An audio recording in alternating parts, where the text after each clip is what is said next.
रावण सीता को उठा करके ले गया लंका। ईमानदारी से बताइएगा, अगर सीता शांति है मास्टर साहब, तो रावण या लंका वासियों को शांति मिली?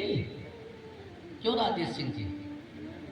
शंकराचार्य जी का ज्ञानी का ने सीता शांति है। अगर सीता शांति है तो रावण सीता को ले गया था, रावण या लंका वासियों को शांति मिलनी चाहिए थी।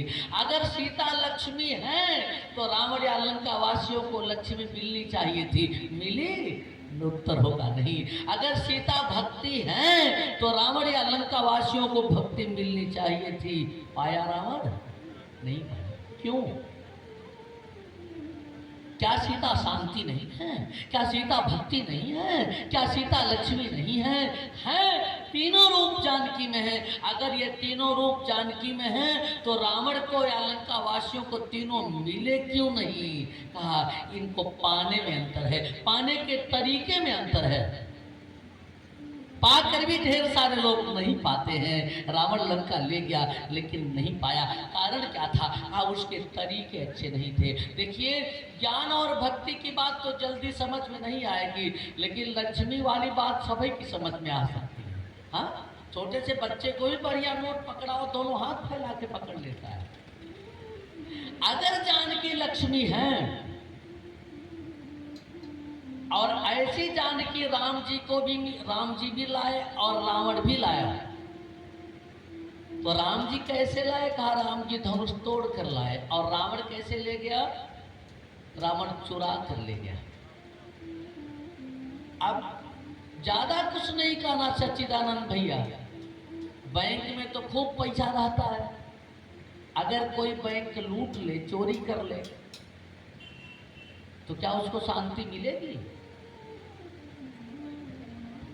नहीं मिलेगी। बैंक लूट ले, रुपया ले ले, लेकिन घर का भी घर की भी सुख शांति छिन जाएगी। पुलिस पीछे पीछे टहलेगी, घर की रोटी नहीं खा पाएगा, परिवार के बीच नहीं रख पाएगा, माने उसको शांति नहीं मिलेगी, उसको भक्ति नहीं मिलेगी। माने लक्ष्मी पाकर भी वो लक्ष्मी नहीं पाया।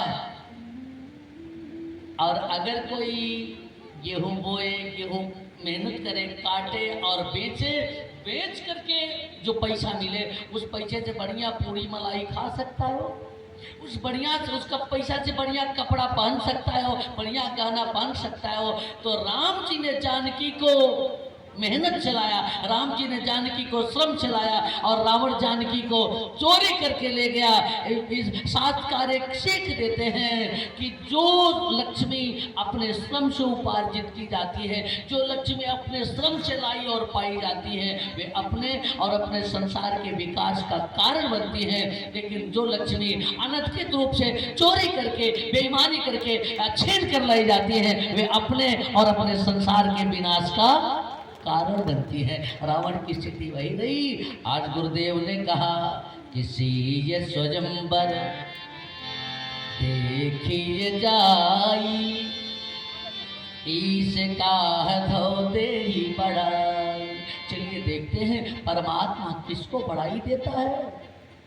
श्री लखन लाल ने कहा जो बैरागी के प्रतीक हैं, कहा बड़ाई उसी को मिलेगी जिस पर गुरु की कृपा होगी। अरे लखन ने कहा जस भाजन सोई, लखन ने कहा जस भाजन सोई, लखन ने कहा जस भाजन सोई, लखन ने कहा जस भाजन सोई। नाथ कृपा तव, नाथ कृपा तव जा पर होगी, लखन कहा जस भाजन सोई, लखन कहा जस भाजन सोई। लखन लाल ने कहा गुरुदेव जिसका भाजन वही बनेगा जिसको गुरु जी की कृपा मिलेगी। माने प्रकारांतर से श्री लखन लाल ने यह बता दिया कि जो गुरु की कृपा पाएगा, जो माता पिता का आशीर्वाद पाएगा, उसी को संसार में यश मिलेगा। लेकिन आशीर्वाद वही पाएगा जो माता पिता की उपेक्षा नहीं करेगा, आशीर्वाद वही पाएगी जो माता पिता की उपेक्षा नहीं करेगी, जो सास ससुर की उपेक्षा नहीं करेगी। आपको बताऊं बाबू राजेश सिंह जी, एक नई नवेली बहू 2000 की साड़ी लाई। सास ने पूछा कितने की है? कहा 500 की है। झूठ बोल दी। सास ने कहा इधर लाओ। साड़ी लिया, अपनी बिटिया को दे दिया, माने उस बहू की ननद को, और 500 निकाल कर बहू को दे दिया। कहा एक और लेके आ जा। माने बहू चालाक बन रही थी। सास तो साथ है ही है। बहू ये नहीं सोचती कि जिस मोड़ पे मैं खड़ी हूँ हमारी सासू माँ इस मोड़ को पार कर गई है, ये सोचना चाहिए। ये बात इसलिए कह रहा हूँ, वसूलों पर जो आँच आए तो टकराना जरूरी है। वसूलों पर जब आँच आए तो टकराना जरूरी है। अगर जिंदा हो तो जिंदा नजर आना जरूरी है। नई कौमों के खुद मुख्तारियों को कौन समझाए कहाँ से बच के रहना है और कहाँ जाना जरूरी है। अगर मानस की कथा के पंडाल में बैठे और प्रेम से मानस सुने तो बहुत कुछ मिलेगा। लेकिन कुछ लोग ऐसे हैं, अच्छा संसार में 3 तरह के लोग हैं। एक दुष्ट है, एक सठ है और एक नीच है। तो जो सठ हैं वो तो सुधर जाते हैं। सठ के सुधरने की गुंजाइश है। संसार में 3 तरह के लोग। बोलू से सठ सुधरई सतसंगति पाए, पारस परस कुधा तु सुहाए। जैसे पारस के संपर्क में लोहा जाए तो लोहा सोना हो जाता है। ऐसा एक पारस पत्थर है। अब हमसे मत पूछना कि बाबा कैसे होता, बहुत देखे ना सुने यही कि पारस के संपर्क में अगर लोहा जाए तो लोहा सोना हो जाता है। पारस उसे सोना बना देता है। और एक बार अगर लोहा सोना हो गया तो फिर से वह लोहा नहीं बनता है, सोना बना रहता है। लेकिन ये सच की कैटेगरी का जो है वो, और जो नीच की कैटेगरी का है, डांट ही पे नवनीच, उसको एक बार बिगड़ दो तो उस पर सही हो जाता है कि कम से कम फिर से ऐसी स्थिति न बने कि मैं बिगड़ा जाऊं, मैं डांटा जाऊंगा। लेकिन एक तीसरी कैटेगरी जो सबसे खतरनाक है वो मूर्ख की है, जिसका जीवन में कभी विकास नहीं कर पाता कायदे से, वो नहीं सुधरता है। मूर्ख हृदय नचेत जो गुरु मिलई बिरंची सम। आप ब्राह्मण अगर मूर्ख का गुरु बन करके आ जाऊं उसको समझाने, उतना वो नहीं समझता है, चेतना नहीं जगती। कहा है आप फूल ही फरई न बेत जदब सुधा सीतई जलद। बेत माने वो पुलिस वाला जो डंडा होता है, बेत का होता है, बांस की प्रजाति का। तो बांस में पानी की जगह अमृत से सींचो, लेकिन न तो फूल लगता है न फल लगता है। फूल ही फरई न बेत जदब सीधा सुधा सींचई जलद। ऐसे मूर्ख हृदय नचेत जो गुरु मिले बीरन जिसम। कितना समझाओ वे नहीं मानते। तो ये मान लीजिए कि आगे का भविष्य बहुत ही अंधकारमय है। आज निवेदन करूं आपसे, लखनलाल करे जो बैरागी के प्रतीक हैं, अनाथ कृपा तब जा पर हो। गुरुओं का आशीर्वाद जिस पर हो, बड़ों का आशीर्वाद जिस पर हो, बड़ों की कृपा जिस पर हो, वही यश पाता है, वही संसार में आगे बढ़ पाता है। इसलिए बच्चों को चाहिए कि गुरुओं की कृपा लें, ये बड़ों का आशीर्वाद लें, ये बड़ों की कृपा लें। चले गुरुदेव भगवान राम जी और लखनलाल को साथ लेकर के, और जब पहुँचे ना महाराज दशरथ के यानी उस धनुष क्षेत्र में, यज्ञशाला में बड़ी उत्तम व्यवस्था है। आंगन के जैसा चारों तरफ से बढ़िया बढ़िया मंच आसन बना है बैठने के लिए। अति विस्तार चारु कच धारी, विमल वेदिका रुचिर संवारी। बहुत विस्तार से चारों तरफ मंच बना है, चौदिश कंचन मंच विशाला, रचे जहाँ बैठे महिपाला। सोने के मंच बने हैं, उस पर राजा लोग बैठे हैं। अब बाबू साहब ने बहुत दिव्य व्यवस्था किया है। और देखता हूँ परिवार के इतने संस्कारित बच्चे हैं कि कथा शुरू होने से पहले 6 बजे 5:30 बजे मंच शुरू होना है, और ये बच्चे 4:30 बजे से लग जाते हैं झाड़ू लगाना, बिछाना और बढ़िया ढंग से आसन लगाना। तो महाराज जनक जी ने बढ़िया संस्कार दिया है। चारों तरफ बहुत बढ़िया सोने के दिव्य मंच लगे हैं, और उसके बीच में एक सुंदर सी श्वेत रंग की वेदी है, उस पर धनुष रखा है।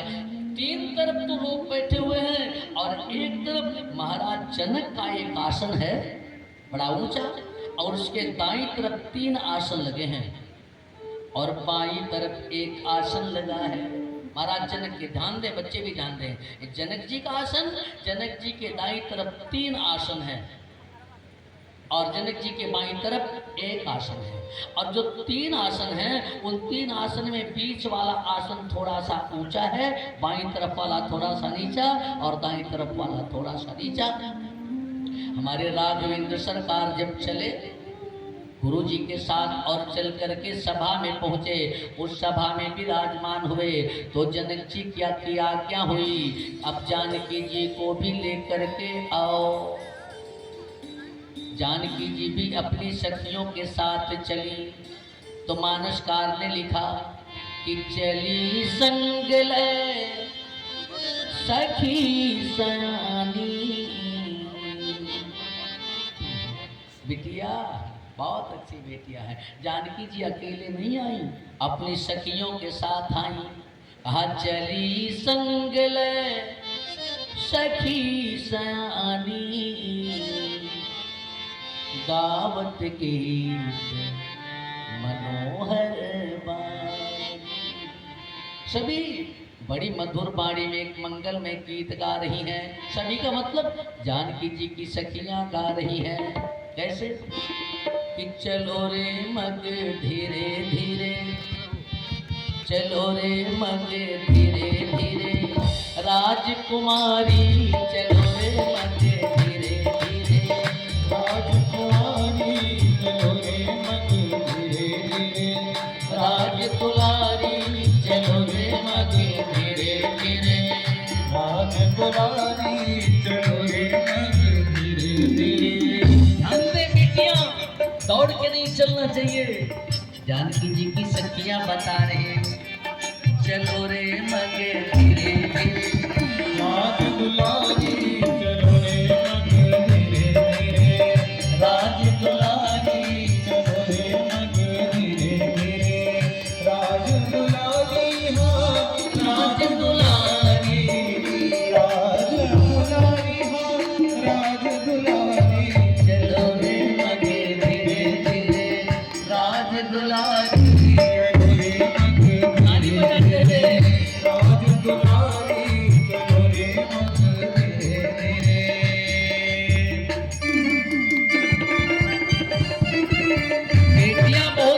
ताली बजा के कीर्तन कर रही हैं।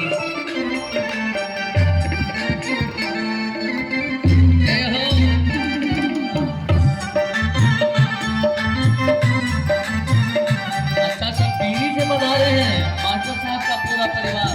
क्या बात है, जय हो।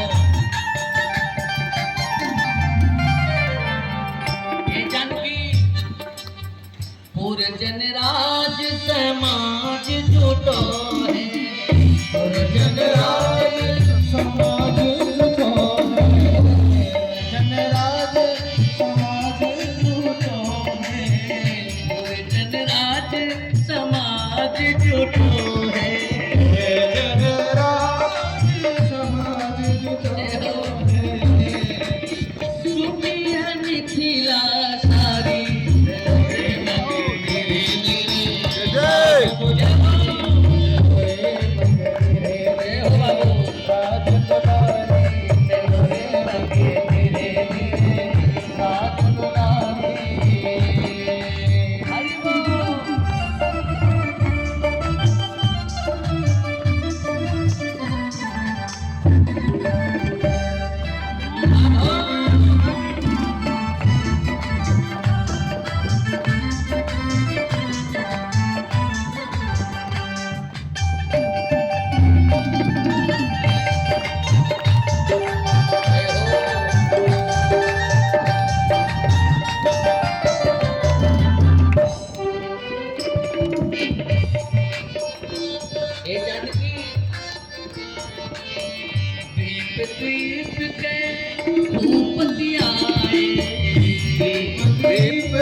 तलधारी चलो रे रंग धीरे धीरे राज दुलारी चलो रे रंग धीरे धीरे राज दुलारी चलो रे हरि बोल राज दुलारी चलो रंग धीरे धीरे राज दुलारी राज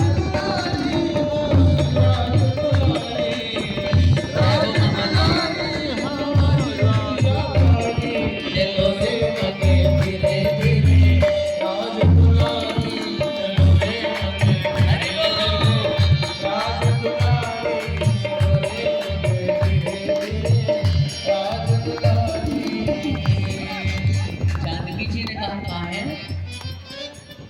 राज कवियों का सामाजिक प्रदर्शन नहीं करना चाहिए।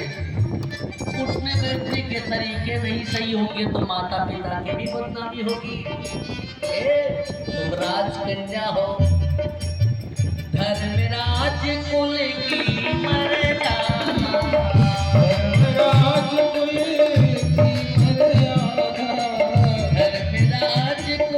की मर्यादा, धर्मराज कुल की मर्यादा, मर्यादा कुल की मर्यादा, मर्यादा कुल की मर्यादा, सखियां रही बिचारी चलो रे मगे धीरे धीरे राज दुलारी धीरे धीरे राज दुलारी चलो रे मगे धीरे धीरे राज दुलारी धीरे धीरे राज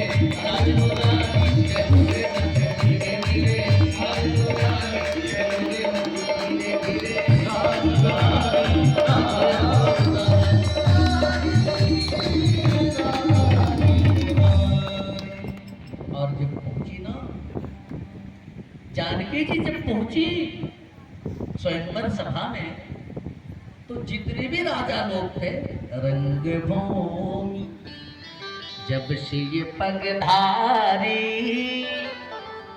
तो देखी रूप मोहे नर नारी। हर कोई राम जी के रूप पर मोहित हो गया, हर कोई क्षमा करे जानकी जी के रूप पर मोहित हो गया, और सब कोई तो जानकी जी को देख रहे हैं, लेकिन जानकी जी काशी चकित चित राम ही चाह। राम जी जब सभा में प्रवेश किए थे तो राम जी के रूप पर भी मोहित हुए, लेकिन सब नहीं, जनकपुर की कुछ देवियां मोहित हुई। देखी राम कहरी जोग जान की यह बर। ये मानस की मर्यादा है बाबू सिंह जी, हमारी बेटियां ध्यान। राम जी के सौंदर्य को जनकपुर की देवियों ने, जनकपुर की बेटियों ने देखा, बहुत सुंदर लग रहे हैं। आखिर में सखी राखी में जो ये आंखों में बसाने के लायक हैं, लेकिन मैं नहीं बसा। जोग जान की यह बरजरी, ये मेरे नहीं है, जानकी के हैं। ये मानस की मर्यादा सीखे। हमारा मानस क्या, हमारी संस्कृति क्या, हमारा सनातन क्या है। और ठीक उसी से मैं महाराज जनक जी का आदेश पा करके बंदी जन पहुंचे। बंदी का मतलब भाग, चारण, जो राजा की आज्ञा सुनाते हैं लोग। बंदी जन पहुंचे तो बोले बंदी बचन पर सुनहु सकल महिपाल। अभी तो और लोग जानकी जी को देख रहे थे और जानकी के विषय में सोच रहे थे, लेकिन जैसे ही चारण पहुंचे तो कहा, देश देश के राजा लोगों, एक क्षण के लिए ध्यान दे करके सब मेरी बात सुनो। अब सब चौंक गए, तुम्हारी कौन सी बात सुने? तुम कौन से बहुत से विद्वान हो, तुम कौन से राजा हो? अरे कहा, मैं राजा नहीं, मैं विद्वान नहीं, लेकिन राजा का प्रतिनिधि हूँ। पन विदेह कर कहीं हम भुजा उठाई विशाल। मैं जो कह रहा हूं मेरी बात नहीं, महाराज जनक जी के हवाले से कह रहा हूं। कहा बोलो। कहा यह महामहोत्सव समारोह, यह महामहोत्सव समारोह राजा के पन का परिचय है। अवसर है आर्य परीक्षा का परिणाम प्रणति परिणय। अवसर है आर्य परीक्षा का परिणाम प्रणति परिणय। अवसर है आर्य परीक्षा का परिणाम प्रणति परिणय। अवसर है आर्य परीक्षा का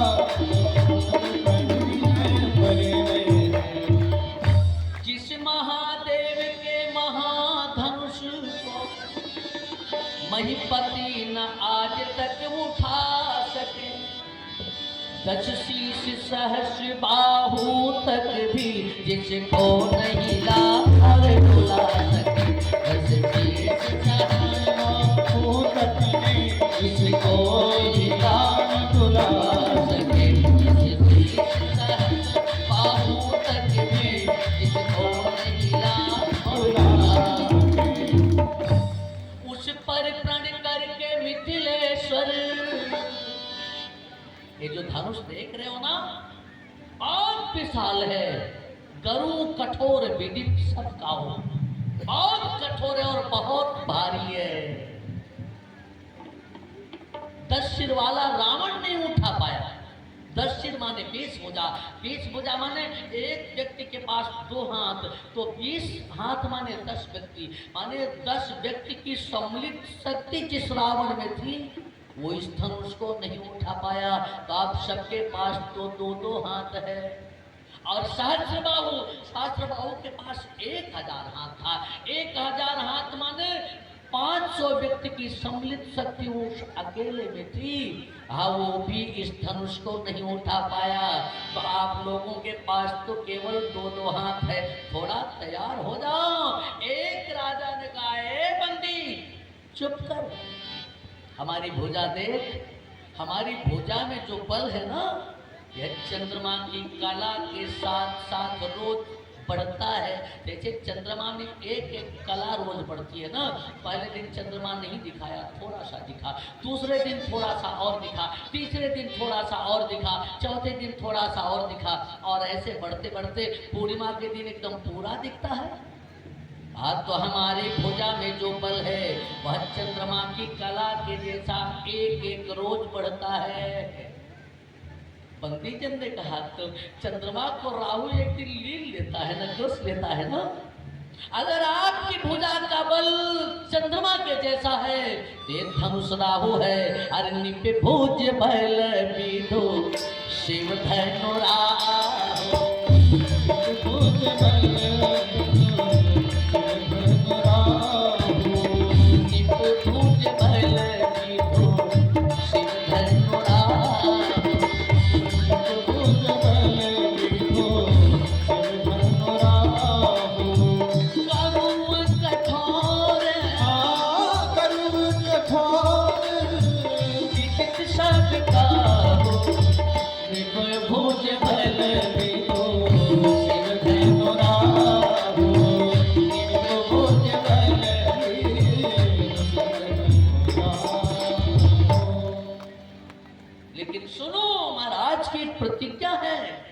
ऐसे धनुष को लक्ष्य करके महाराज ने प्रतिज्ञा किया। कहा क्या? जो महापुरुष यह महाधनुष टंकार के तोड़ गिराएगा, वह राजा रंग कोई भी हो सीता से प्यार चाहेगा। राजा रंग कोई भी हो सीता से प्यार चाहेगा। राजा रंग कोई भी हो सीता से प्यार चाहेगा। जो भी धनुष को तोड़ देगा जान कीजिए उसके गले में बरमाला डालेगी, वह चाहे राजा हो और चाहे दरिद्र हो। चाहे बूढ़ा हो चाहे जवान हो, चाहे बीमार हो चाहे स्वस्थ हो, माने अगर धनुष तोड़ देगा तो जानकी जी को उसके गले में बरमाला डालनी ही पड़ेगी। कहा अगर जानकी जी ने बरमाला नहीं डाला तो कहा डालना पड़ेगा। उसे दो चीजें मिलेंगी, त्रिभुवन जय समेत बई देगी, बिनहि विचार बरई हठी ते।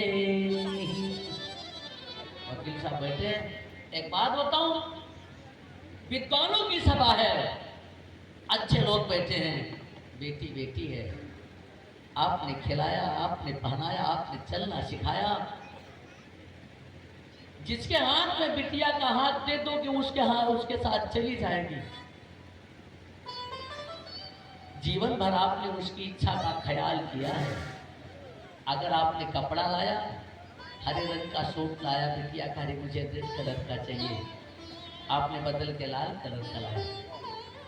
लेकिन जब जीवन साथी की बात आई तो कम से कम एक क्षण के लिए अगर बेटी से पूछ लिया जाए तो वो लल्लू सिंह जी मेरे हिसाब से एक गलत नहीं है। महाराज जनक की सभा में कहा जा रहा कि जो भी धनुष तोड़ देगा वो चाहे राजा हो चाहे रंक हो, बिना विचार करई हटते ही, बिना विचार किए ही जानकी को उसके गले में बरमाला डालनी पड़ेगी। अन्याय है कि नहीं? क्यों सिंह साहब, क्या विचार का भी अवसर नहीं दिया जाए? जानकी जैसे बिटिया को कहना पड़ा कि बुध समाज पर अनुचित हो। आप सुप्रीम पावर अथॉरिटी हैं, इसका मतलब थोड़े ना है कि आप किसी को विचार करने का भी अवसर दें। लेकिन अगर पिता माता पिता विचार करने का अवसर नहीं दे रहे, इसका मतलब है कि कुछ विशेष सोच रहे हो। माता पिता जो करेंगे उसी में संतान का हित है। चूंकि जानकी जी सामान्य नहीं, महाराज जनक ने जाना है। अगर महाराज जनक विदेह हैं तो जानकी भी वैदेही हैं। महाराज बिना देह के पैदा हुई, पृथ्वी से पैदा हुई हैं। और पृथ्वी कौन है?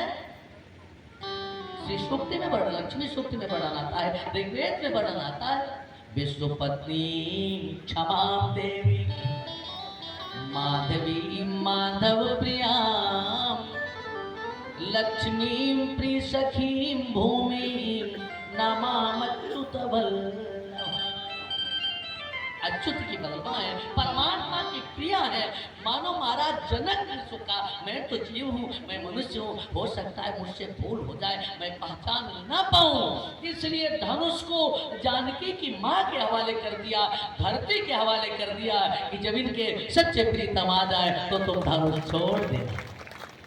हाँ, अगर माँ बच्चे को गोद में लेकर के फोड़े का ऑपरेशन करा रही है तो बच्चा ये न सोचे कि माँ छोड़ देती तो मैं भाग जाता, उसी में बच्चे का हित है। अगर गुरु बच्चे को दंडित कर रहा है उन्हें सन्मार्ग पर लाने के लिए, उसी में बच्चे का कल्याण है, उसी में बच्चे का हित है, उसे बहुत आगे जाना है। धनुष, धनुष से ही परीक्षा। अच्छा, एक बात और ध्यान दें, यहाँ राम की परीक्षा हो रही है। राम जी बर बन करके आए। राम जी से मेरा अभिप्राय, जो बर बन करके अपने आप को तभी सभी बात समझ रहे हैं कि हम ही धनुष तोड़ेंगे। जितने भी लोग राजा वहां हैं सब सोच रहे कि हम ही धनुष तोड़े, हम ही को जानकी वधु के रूप में मिले। और ये उनकी परीक्षा के लिए है। शास्त्री जी, चाहे सतयुग रहा हो, चाहे त्रेता रहा हो, चाहे द्वापर रहा हो, परीक्षा हमेशा बर की हुई है। यही कलयुग एक ऐसा है जहाँ कन्या की परीक्षा हो रही होती है। हाँ, आज लड़की देखने लोग जाते हैं, पहले बर की परीक्षा हुई। राम जी को जानकी तब मिली जब धनुष उन्होंने तोड़ करके अपने बल की परीक्षा दिया। द्वापर में रुक्मिणी जी कन्हैया को तब मिली जब उन्होंने अपनी वीरता का शुल्क दिया। उन राजाओं के बीच से श्री जी को, रुक्मिणी जी का हरण किया। जैसे शेर शियाल के बीच से शेर अपना भाग उठा लेता है, तब रुक्मिणी जी मिली। लेकिन कलयुग है, यहाँ कन्या की परीक्षा होती। एक जगह लड़की देखने जा रहे थे लोग, सब तैयार हो, घर परिवार के लोग, बेटा पहुंचा, कहा मम्मी कहाँ? वही तुम्हारे लिए बहू देखने जा रहे हैं। कहा बहू मेरी तो तुम लोग काहे जाते हो? अब तो सब तैयार हो गए थे, पड़ोस पास पड़ोस में निमंत्रण कहलवा दिया गया था। कहा बेटा अब तो कहलवा दिया गया है, अब सबको नहीं ले चलेंगे तो बदनामी होगी। तो कहा ले चलो, लेकिन मैं भी चलता हूँ। अच्छा लड़का गया तो सामने, सबसे सामने टेबल पे वही बैठा था। लड़की जब चाय की प्लेट लेकर के आई तो वही उससे क्वेश्चन पूछा। कहा ये बताओ चाय बनाना जानती हूँ? कहा जानती हूँ। कहा खाना बनाना जानती हूँ? कहा जानती हूँ। कहा डांस करना जानती हूँ? कहा जानती हूँ। कहा तब तुम पसंद हो। लड़की ने कहा तो जरा से मेरी भी इच्छा सुन लो। कहा क्या? कहा तबला बजाना जानते हो? गाऊ का होगा? कहा जब मैं डांस करूंगी तो तबलवा तुम्हारे नहीं बजाएंगे। हाँ, जब डांस करने वाली खोज रहे हो तो तबलवा तुमको बजाना चाहिए। कहा तुम मुझे पसंद नहीं है कि तुम तबला बजाना नहीं जानते। तो कंडीशन वैसी ना बने। आपसे निवेदन करूं, बंदी ने कहा कि जो भी धनुष को तोड़ेगा, अरे त्रिभुवन जय समेत बई दे, त्रिभुवन जय समेत बई दे, नहीं बिचारी, नहीं बिचारी बड़े हटते, त्रिभुवन जय समेत बई दे, त्रिभुवन जय समेत बई दे। जानकी जी को विचार का भी अवसर नहीं मिलेगा, बरमाला गले में डालनी ही होगी। अरे इतना सुनना था कि सभी राजा और परिकर बांधी उठे अकुलाई, उठे अकुलाई, इष्ट देवन सिर नाई, इष्ट देवन सिर नाई, तमकिता के तक शिव धनु धरही, तमकिता के तक शिव धनु धरही, उठै न कोटि भांति बल करही, उठै न कोटि भांति बल करही, उठै न कोटि भांति बल करही, उठै न कोटि भांति बल करही। जो मूर्ख राजा थे, पहले तो उन्होंने अपनी कमर कसा, परिकर बांधी उठे अकुलाजी, अकुला करके उठे सच्चिदानंद भैया। अब आप ये मत पूछना कि अकुला के कहीं उठे, सोचे है हम ही जल्दी पहुंच जाए, नहीं तो कहते बच्चा जेठ में तोड़ दे धनुषवा। परिकर बांधी, हम जल्दी पहुंचे। अब इस अकुलाहट में संस्कार भी भूल गए। हमारे यहाँ सनातन धर्म में किसी भी मंगल कार्य की शुरुआत के लिए कम से कम मंगल मूर्ति गणेश की वंदना तो की ही जाती है, उनको नमन तो किया ही जाता है। अब जिसके गणपति गजानन जिनके इष्ट न हो तो कम से कम हनुमान जी की अभ्यर्थना कर ले, दुर्गा माता की अभ्यर्थना कर ले, अपने इष्ट देव को प्रणाम करे। लेकिन वो पहले इन लोगों ने क्या किया, पहले तो परिकर बांधा, अकुला के उठे, और जब धनुष के पास पहुंचे तब अपने इष्ट देव को प्रणाम किया। हे गणेश जी, अगर धनुष टूट जाएगा तो तुमको एक पौआ लड्डू चढ़ाऊंगा। लेकिन उठई न कोटि भांति बल करे, करोड़ों तरह से बल किया। माने धनुषवा के लगे पहुंचे, इधर उधर देखे, कितना जने हमका देखा था, लोग एक टकटकी लगाए देख रहे थे, देखिए राजा साहब के धनुष तोड़ेंगे तो बल कर रही। पहले तो वहाँ हाथ को थोड़ा सा झटके, वो जोगा होगा किए बाबा रामदेव देखने तो घोड़े के साथ दौड़ रहे थे। हमने कहा नहीं काले बच्चा घोड़ा छोड़ दिया। वृंदावन बिहारी लाल की। पहले तो जोगा किए और उसके बाद तमक करके जैसे धनुष को